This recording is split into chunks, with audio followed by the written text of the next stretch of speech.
নমস্কার বলাকার প্রতিটি ভ্রমণ সাথীদের এবং ভ্রমণপ্রেমীদের। আজকের ভ্রমণটি একটি বিশেষ জায়গা, বিদ্যাসাগর রেল স্টেশন। এই স্টেশনটি ঝাড়খণ্ডের কর্মটায় অবস্থিত।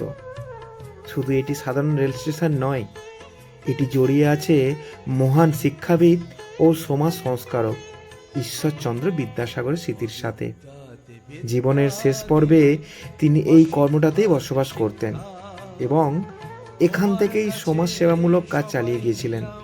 তাই এই জায়গাটি শুধু ভ্রমণের নয়, ইতিহাস আর অনুপ্রেরণাও এক বিশেষ কেন্দ্র। আজ এই ঐতিহ্যের ছোঁয়া অনুভব করতে গিয়ে সত্যিই খুব ভালো লাগছে সবার। আজ আমরা পৌঁছে গেলাম নন্দনকানন বিদ্যাসাগর ভবনে, কারমাটায় যেটি অবস্থিত। এই জায়গাটি শুধু একটি ভ্রমণস্থল নয়, এটি জড়িয়ে আছে মহান মানুষ ঈশ্বরচন্দ্র বিদ্যাসাগরের জীবনের শেষ অধ্যায়ের সাথে। এখানে এসে অনুভব করলাম তার সরল জীবনযাপন, মানুষের প্রতি ভালোবাসা আর সমাজের জন্য অক্লান্ত পরিশ্রমের গল্প। বিধবা বিবাহ প্রবর্তন, নারী শিক্ষা প্রসার, অসহায় মানুষের পাশে দাঁড়ানো, সব মিলিয়ে তিনি ছিলেন এক সত্যিকারের মানবতাবাদী। নন্দনকাননের চারপাশের শান্ত পরিবেশ, গাছপালা আর সেই ইতিহাস, সবকিছু যেন এখনো তার স্মৃতি বহন করে। এখানে তিনি আদিবাসীদের জন্য শিক্ষা ও উন্নয়ন করেছিলেন। তিনি সাঁওতাল সহ স্থানীয় আদিবাসী মানুষের উন্নয়নের কাজ করেন, তাদের জন্য স্কুল প্রতিষ্ঠা করেন এবং শিশুদের পড়াশোনার সুযোগ করে দেন। শিক্ষার পাশাপাশি নৈতিকতা ও সচেতনতা বৃদ্ধিতেও জোর দেন। দরিদ্র অসুস্থ মানুষের জন্য নিজের অর্থে চিকিৎসার ব্যবস্থা করতেন। অনেক সময় নিজেই ওষুধ বিতরণ করতেন এবং রোগীদের দেখাশোনা করতেন। দরিদ্রদের খাদ্য, বস্ত্র ও আশ্রয়ের ব্যবস্থা করতেন। দুর্দশাগ্রস্ত মানুষদের নিয়মিত আর্থিক সহায়তা করতেন। তার বাড়িটা প্রায় আশ্রয় কেন্দ্রের মতোই হয়ে উঠেছিল এখানে। তিনি খুব সাধারণভাবে জীবনযাপন কাটাতেন, স্থানীয় মানুষের সঙ্গে মিশে যেতেন, সমাজের নিচুতলার মানুষের কষ্ট কাছ থেকে বুঝে তাদের পাশে দাঁড়াতেন। আদিবাসীদের সঙ্গে গুরুত্বপূর্ণ সম্পর্ক গড়ে তোলেন, তাদের সংস্কৃতি ও জীবনযাত্রাকে সম্মান করতেন, যা সেই সময়ের জন্য বিরল ছিল। আমরা ওনার মূর্তির সামনে আমরা সবাই এক এক করে মালা অর্পণ করে তাকে শ্রদ্ধা জানালাম। এই ছোট্ট শ্রদ্ধাঞ্জলির মধ্য দিয়ে যেন মনে পড়ল তার অসীম অবদান, নারী শিক্ষা, মানবতা আর সমাজের জন্য তার নির্লস সংগ্রাম। মুহূর্তটা সত্যিই খুব অনুভূতির ছিল, যেন ইতিহাসের সামনে দাঁড়িয়ে আছি আর এক মহান মানুষকে কাছ থেকে অনুভব করছি। আমাদের যে সমস্ত ভ্রমণ সাথীরা আমাদের সাথে গিয়েছিলেন, সত্যি ওনারাও ভাবতে পারেনি যে এরকম একটা মহান জায়গায় ওনারা আসতে পারবেন। তো যাই হোক, সবাই মিলে আমরা ওখানে ওনাকে শ্রদ্ধা জ্ঞাপন করলাম। কারমাটারের নিস্তব্ধ প্রান্তরে বিদ্যাসাগরের মূর্তির ওপর ছায়া ফেলে দাঁড়িয়ে থাকা বটগাছটি যেন তার মহৎ জীবনের জীবন্ত প্রতীক। বটগাছ যেমন শিকড় ছড়িয়ে বহু দিকে বেড়ে ওঠে, তেমনি বিদ্যাসাগরের কাজও সমাজের নানা স্তরে ছড়িয়ে পড়েছিল। বটগাছের ছায়া যেমন সবাইকে আশ্রয় দেয়, বিদ্যাসাগরও তেমনি দরিদ্র অসহায় মানুষের আশ্রয়স্থল ছিলেন। গাছটি যেন তার কর্ম, দানশীলতা ও মানবিকতার ইতিহাসকে নীরবে বহন করে চলেছে। কারমাটারে ঈশ্বরচন্দ্র বিদ্যাসাগরের যে বাড়ির ধ্বংসাবশেষ বা পরিকাঠামো আজও এখানে এলে দেখতে পাবেন, তা তার জীবনযাত্রা ও মানসিকতার একটি গুরুত্বপূর্ণ দৃষ্টান্ত। তার বাড়িটি ছিল অত্যন্ত সরল, কোনো বিলাসিতা ছিল না। এখানে যে গাইডটি আছেন, উনি আমাদেরকে বললেন যে এই সাধারণ ঘরটায় একসময় বিদ্যাসাগরের আশ্রয়স্থল ছিল। তিনি এখানে খুবই সাদামাটা জীবনযাপন করতেন, নিজের আরামের কথা না ভেবে আশেপাশের দরিদ্র ও সাঁওতাল মানুষদের জন্য কাজ করতেন। তিনি আরও বললেন, এই বাড়িতে প্রায় প্রতিদিনই মানুষ আসতো, কেউ সাহায্যের জন্য, কেউ চিকিৎসার জন্য, আবার কেউ শুধু একটু স্নেহ ও সহানুভূতি পেতে। বিদ্যাসাগর কাউকেই খালি হাতে ফিরিয়ে দিতেন না।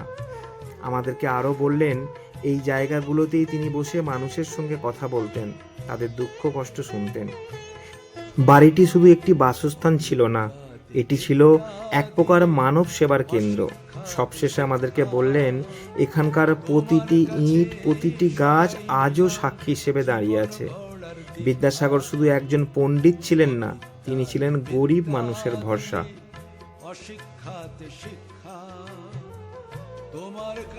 গাইড দেখিয়ে বলছেন, এই আম গাছটি বিদ্যাসাগরের নিজে হাতে লাগিয়েছিলেন। বহু বছর পেরিয়ে গেলেও গাছটি আজও তার স্মৃতিকে বহন করে দাঁড়িয়ে আছে। তিনি যেমন মানুষকে ভালোবাসতেন, তেমনি নিজের হাতে গাছ লাগিয়ে প্রকৃতির প্রতিও তার ভালোবাসা প্রকাশ পায়। আম গাছ ফল দেয় সবার জন্য, ঠিক তেমনি বিদ্যাসাগর তার জীবন উৎসর্গ করেছিলেন মানুষের কল্যাণে। গাছটি আজও যেন নীরবে বলে যায় তার মানবিকতার গল্প। সত্যি, ওনার বাড়ির ভেতরে প্রবেশ করলে এক বিশেষ অনুভূতি তৈরি হয়, যেন তার জীবনের সঙ্গে সরাসরি পরিচয় হচ্ছে। বাড়ির ভেতরে ঢুকেই দেখা যায় চারিদিকের দেয়ালে বিদ্যাসাগরের জীবনের নানা মুহূর্তের ছবি সাজানো আছে।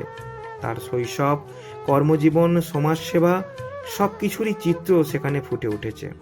দেয়াল জুড়ে তার লেখা বিখ্যাত বইগুলোর ছবিও রাখা আছে, যেমন বর্ণপরিচয় সহ অন্যান্য গ্রন্থ।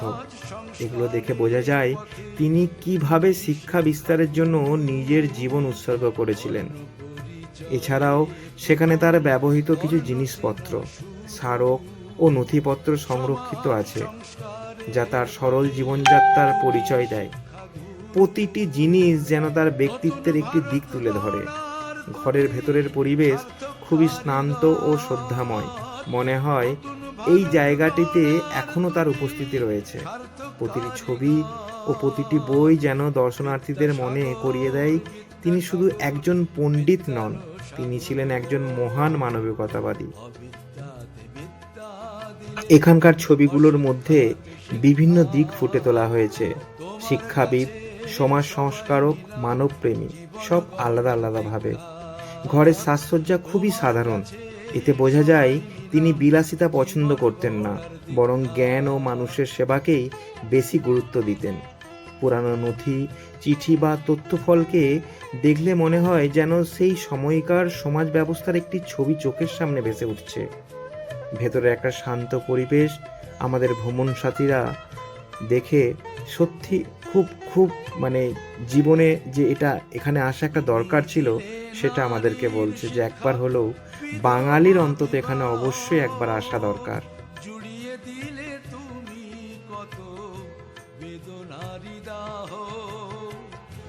এটাই সেই জায়গা যেখানে বিদ্যাসাগর বিশ্রাম নিতেন। তার বিছানাটি ছিল খুবই সাধারণ, কোনো বিলাসিতা বা আড়ম্বর ছিল না। সাধারণ কাঠের খাট বা মাটির কাছাকাছি সরল শোবার ব্যবস্থা, অল্প কিছু প্রয়োজনীয় জিনিস, যা তার সাদামাটা জীবনযাত্রার প্রমাণ। আরাম নয়, প্রয়োজনই ছিল তার কাছে প্রধান। এত বড় পণ্ডিত হয়েও তিনি অত্যন্ত সাধারণভাবে জীবন কাটাতেন। তার জীবন ছিল নিয়মিত ও সংযমী, যা সাধারণ শোবার জায়গা দেখে বোঝা যায়। নিজের আরামের চেয়েও অন্যের কল্যাণেই তিনি বেশি গুরুত্ব দিতেন। যে বিছানায় শুয়ে বিদ্যাসাগর বিশ্রাম নিতেন, সেটি দেখে মনে হয় একজন মহান মানুষ কতটা সরলভাবে জীবন কাটাতে পারে। সেই সাধারণ খাটটি আজও নীরবে তার ত্যাগ, সংযম আর মহানতার গল্প বলে যায়। তোমার কাছে সবাই নিলাম জীবন গড়ার দীক্ষা। আমাদের বলাকার সাথে কোলাঘাট থেকে গ্রিন ট্রাভেলার্স যে গাছগুলো নিয়ে গিয়েছিলেন কারমাটারেতে লাগানোর জন্য, তা শুধু পরিবেশকে সচল রাখে না, বরং বিদ্যাসাগরের মানবিক কাজের সঙ্গে ধারাবাহিকভাবে সম্পর্কিত হয়ে দাঁড়ায়। গাছ লাগানো মানে শুধু পরিবেশ সংরক্ষণ নয়, এটি একটি জীবন্ত শিক্ষা। যেমন বিদ্যাসাগরের মানুষের কল্যাণে জীবন উৎসর্গ করেছিলেন, গাছ লাগানো প্রকৃতির কল্যাণ করা মানবিক কাজের প্রতীক। গ্রিন ট্রাভেলার্স একটি পরিবেশ সচেতন সংস্থা, যারা নিয়মিত বিভিন্ন স্থানে গাছ লাগানোর কাজ করে থাকে। তাদের মূল লক্ষ্য হলো গাছ লাগাও, প্রাণ বাঁচাও। তারা শুধু গাছ লাগান না, বরং স্থানীয় পরিবেশ ও জীববৈচিত্র্যকে রক্ষা করতে সাহায্য করে। গাছের মাধ্যমে স্থানীয় মানুষ, পশু, পাখি ও জীববৈচিত্র্যকে সহায়তা করে। যেমন কর্মাটারে গাছ লাগানো হয়েছে বিদ্যাসাগরের স্মৃতিকে সম্মান জানাতে, ঠিক তেমনিভাবে অন্য জায়গায়ও সমাজ ও প্রকৃতির জন্য তারা কাজ করেন। তাদের কাজ একটি জীবন্ত উদাহরণ যে ছোট্ট উদ্যোগও বৃহৎ প্রভাব ফেলতে পারে।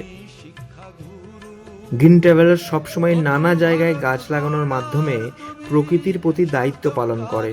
তাদের কাজ শুধু পরিবেশ রক্ষা নয়, এটি মানুষের জীবন ও সমাজের কল্যাণের জন্য গুরুত্বপূর্ণ।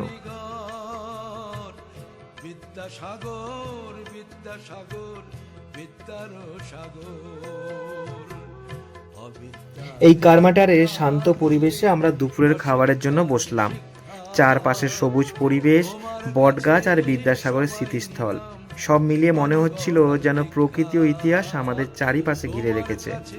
খাবার ছিল সাদামাটা, তবে পরিবেশের সঙ্গে মিলিয়ে এক অসাধারণ অনুভূতি তৈরি হয়েছিল। তো যাই হোক, আপনাদেরকে সবাইকে বলবো এখানে অবশ্যই একবার আসবেন, কারমাটার অবশ্যই ঘুরে যাবেন, অবশ্যই ভুলবেন না। আমি বলাকার তপন, সাথে নকুল কাকু, বাবুরামদা, নানু মামা আর আমাদের শ্যামলদা, সুধাংশু, দেবনাথ। সবাই ভালো থাকবেন, আবার দেখা হবে কোথাও আমাদের কোনো ভ্রমণে। জুড়িয়ে দিলে